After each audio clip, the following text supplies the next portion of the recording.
চলে গেলাম ডেসি গ্রিলে, যেখানে পাওয়া যাচ্ছিল কুল্লার পিৎজা, কুরকুরে মোমো, স্টিম মোমো, আরো কত কি।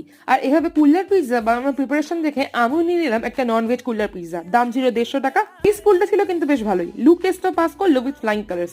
গরম গরম চিজ, কর্ন, ক্যাপসিকাম আর পিৎজা ডোয়ে টেস্ট পেলাম, কিন্তু এটা যে পিৎজা সেটা বোঝার কোনো রকম উপায় ছিল না। টেস্টটাও ছিল বেশ মিষ্টি মিষ্টি, কারণ ছিল না কোনো অরিগানো কিংবা চিলি ফ্লেক্স। তোমরা যারা কাপ থেকে পিৎজা খেতে চাও তারা নিশ্চয়ই কুল্লার পিৎজা ট্রাই করতে পারো, তবে আমার চামচ দিয়ে পিৎজা খাওয়ার অভিজ্ঞতা খুব একটা ভালো ছিল না। এরপর এলাম ডিমওয়ালাতে, যেখানে বিভিন্ন রকম পপ আপ রোলস পাওয়া যাচ্ছিল। আর রোলগুলো এরকম ভাবে পপ আপ হয়ে বেরিয়ে আসছে বলে এরকম নাম। তারপর অনেক রকম মশলা সস দিয়ে হাতে পেয়ে গেলাম গরম গরম এগ পপ আপ রোল। দাম ছিল 60 টাকা। খেতে গিয়ে দেখলাম ডিমের হালকা একটা স্মেল আছে, যেটা অনেকে হয়তো পছন্দ করবে না।